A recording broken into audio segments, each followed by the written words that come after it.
Okay guys, I'm about ready to start my last for tonight, because I have a couple of others that y'all might be interested in. They are more, again, Americanized flautas. So I will possibly show you guys that.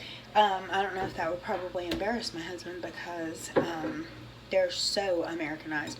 But anyway, for the chicken flautas, I have, like I said earlier, I've got my chicken already shredded and it was cooked in with the chicken Knorr, so it has the chicken flavoring in it.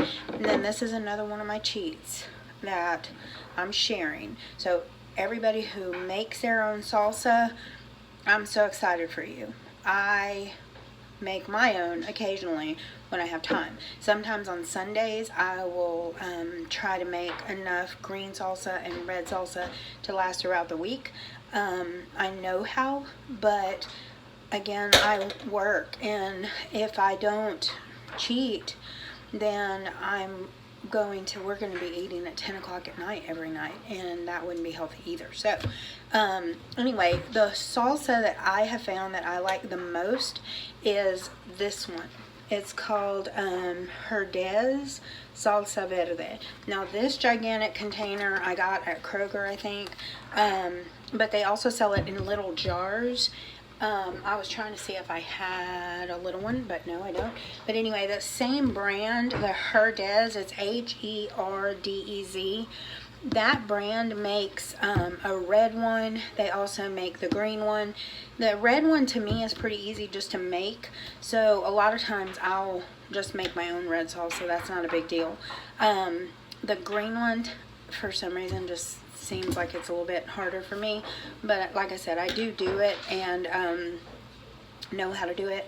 Our family in Mexico showed me how to make that, and I do remember and I do it, but sometimes just don't take the time to do that. But I can show y'all that at some point. But anyway, so for tonight I have this, and that's what we will use to dip our flautas in. And we like green chili a lot more. Even when I'm using the green chili, the jar, I will heat it up. So like I've got a pan of that going over here, and it's just a little bitty saucepan, and I'll show y'all that in a minute. I'm probably going to turn that off. The oil is also heating.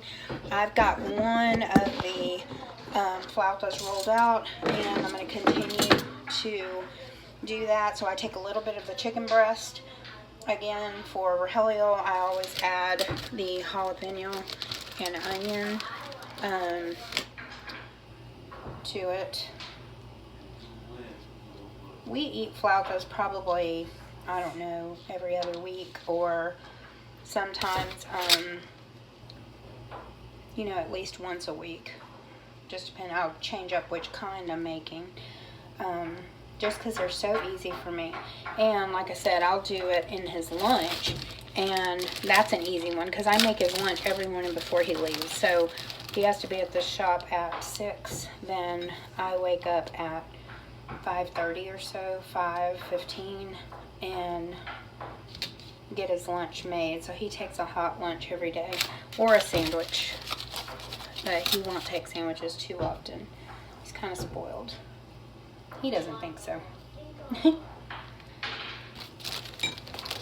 So anyway, so I'm going to go ahead and do this. I'm going to start to fry some of them so that y'all will see what I'm doing, and then I'll stop. But I'm rolling them just like we did everything else. Taking my tongs and a fork. Until you start doing these, you won't understand how important this fork is. And again, the tight little pan.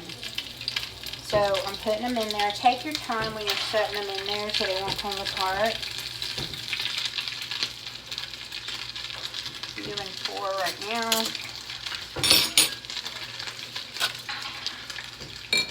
These tortillas, because they're not that brand that I normally use, are, I didn't notice that the bag says super soft or extra soft or something like that. So that's why they were tearing up on Riley earlier. Plus, when I put them in the foil, they had gotten a little bit moist. So you can always put like a little paper towel in the foil prior to putting them in there, just to absorb the moisture, and that should help. That's what I usually do if I pack burritos or tacos or whatever, is I get a piece of foil, use a paper towel, and then stick them in, and fold it up, and that way they don't get soggy on them or anything. These look like they are ready to turn. Uh-oh. Shoot. Don't do that. My fire's a little high, so they're ready to turn. This one came open, so I'm going to use my fork to close it up. Use the tongue, and then I'm going to turn it back over. Excuse that noise. Rogelio and Riley are playing a game. I'll have to tell you all about that game sometime. It's called Aggravation, and some people call it Wahoo. It's kind of like a sorry game, and it seriously does cause family arguments and lots of aggravation. Rogelio actually makes the boards and sells them, but she loves to play that game every time she comes over. And that's what they're doing. So I lost my helper in the kitchen so that she could go play Aggravation with Rogelio. It's fine with me. So anyway, I'm frying those on both sides. Then I will strain them, and you can see them now. They are getting there. So I'm doing the other side, and as soon as they're done, I'll put them over on the napkins to drain, and then I'll start with the presentation. So these can either be served like the other ones with dipping sauces and leave them dry, or you can take shredded Monterey Jack cheese and lay them out on a plate, pour the hot salsa on top, sprinkle Monterey Jack cheese, and then maybe a little cilantro, and you can also put sour cream on there. Whenever I serve this, I will usually do sour cream, and if I'm doing it as a dipping sauce, I'll do the sour cream, and I'll do a little bowl of the green salsa or red salsa, whatever I happen to be serving that night. And if I'm doing it more as a platter, like a plate, then I put about 4 to 6 flautas on there. I pour the green salsa right over it.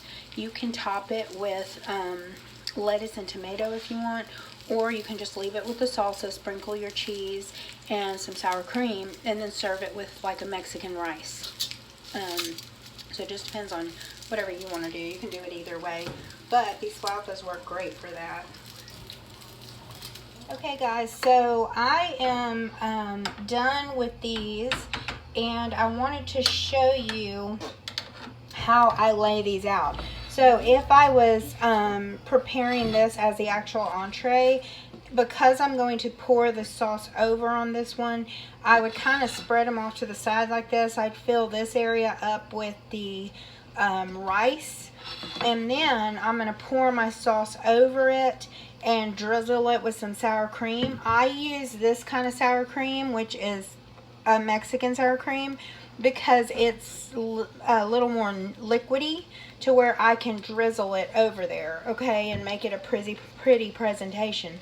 Or, like I said, you can also top this with shredded lettuce and then put the salsa and the sour cream on top, and people can still just lift these up and eat them. So these are the ones with chicken and jalapeno and onion in them.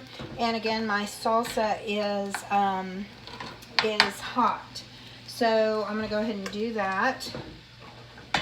And I just take my hot salsa and just start pouring it over the top like this.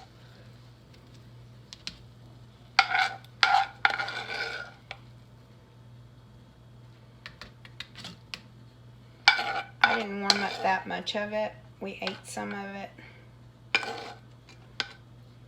but it was just to show y'all. So anyway, once I've spread it all the way across there, then I'm going to take my sour cream with a different, sorry about that, my video cut off right in the middle of doing that. But anyway, I'll take the sour cream and just kind of drizzle it over the top as well. You know, it doesn't have to be perfect. And that's it. Oh, I forgot the shredded cheese. But anyway, you can put the shredded Monterey Jack cheese on top of there as well.